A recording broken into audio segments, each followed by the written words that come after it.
When we enter the scene, we meet up with our witness, Frankie Capelli.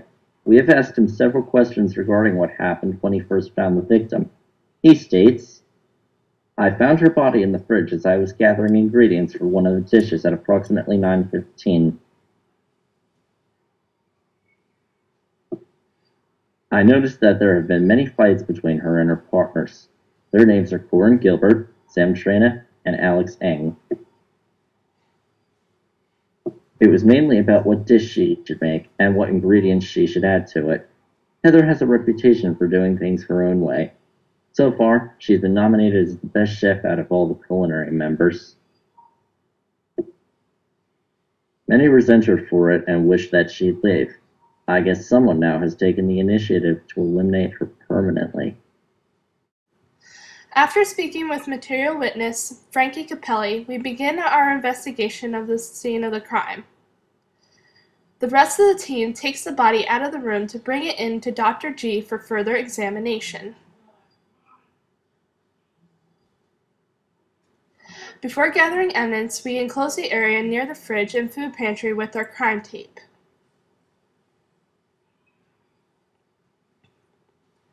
When this is done, we proceed to the next step, gathering the evidence.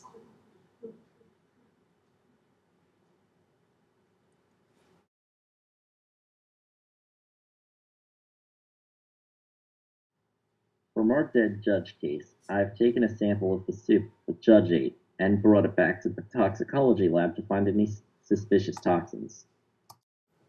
Back at the culinary lab, I found blood in the sink and on the corner of the sink. I have swabbed the areas to gather blood evidence for further analysis at the lab. Meanwhile, we gather hair samples which we have found on the floor. We will examine these to see whose they are and if they may belong to our perpetrator. I have spotted a toothpick on the floor which appears to be chewed on. I will bag it as potential evidence at the lab. I will examine it to see if it contains DNA from cheek cells or possible bite marks.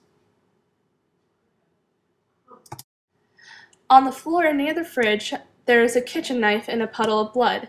I bag the knife so it can be fingerprinted back at the lab. The blood near the knife is also swabbed for analysis and DNA verification.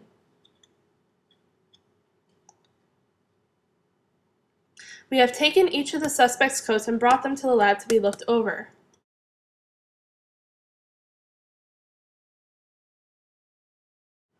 I dusted around the areas of the fridge and on the counters. Then I take photos of the prints and carefully remove the fingerprints. I place them on a clean card that is to be sent to the lab for fingerprint matching.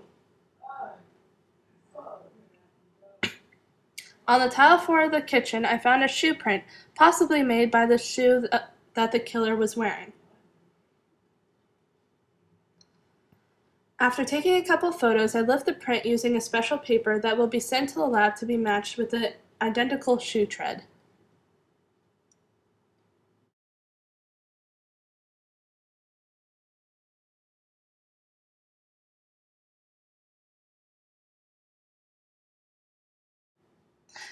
Working with Heather was really difficult. She would never listen to any of the constructive criticism that I'd give her. She would give me attitude and do things her own way. There were times when I wish I could punch her in the face because she aggravated me so much, but I would never kill her.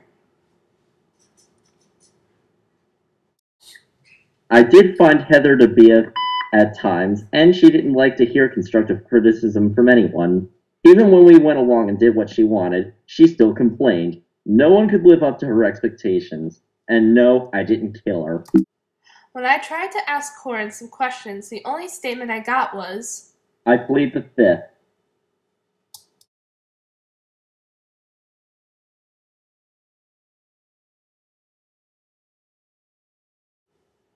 Dr. Holman has stated that our group of suspects did come to him stating there was a lot of arguments and tension between them and Heather.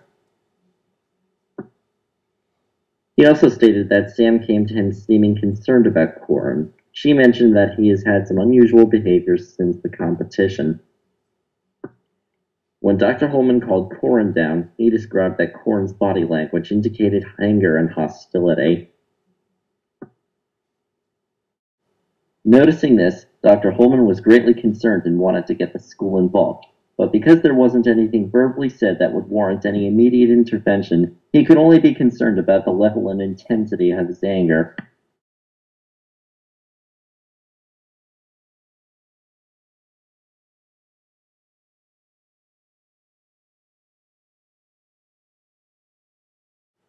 As a matter of fact, yes. 2 days prior to Heather's murder, I had Alex, Sam, and Corin come into my office.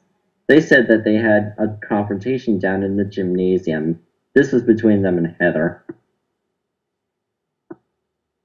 There was a lot of screaming and finger-pointing, and there was also a possibility of a threat, though witnesses could not pinpoint the actual threat that was made. What I do know is that it appeared to be Corin more being the aggressor towards Heather. I brought them up here, and there seemed to be a resolution in our conversation. The group said that everything was fine and that they'd take care of it. Unfortunately, later on, we had the incident that occurred with Heather.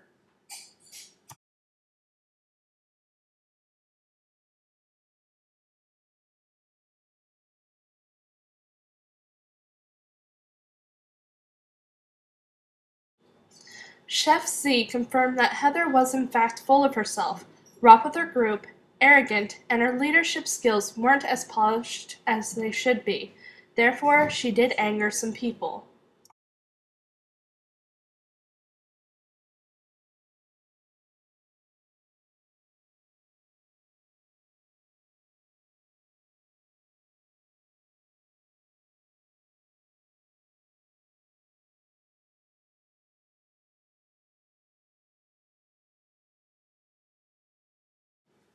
I found that she had been sliced in the abdomen.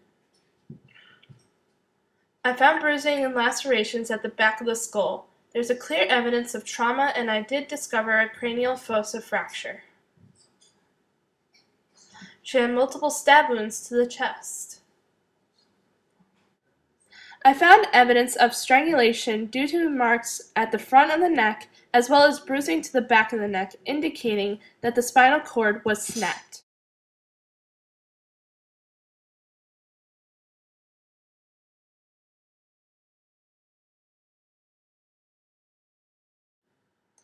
The hair that I found at the crime scene are from both Corin Gilbert and Heather Keyes, indicating that Corin was there. We have matched the shoe print to Corin's hiking boots, which also had blood on the soles. Fingerprints on both the knife and the fridge were matched with Corin's fingerprints. Toxicologist Kenneth Woolley tested the soup and it turned out positive for potassium chloride.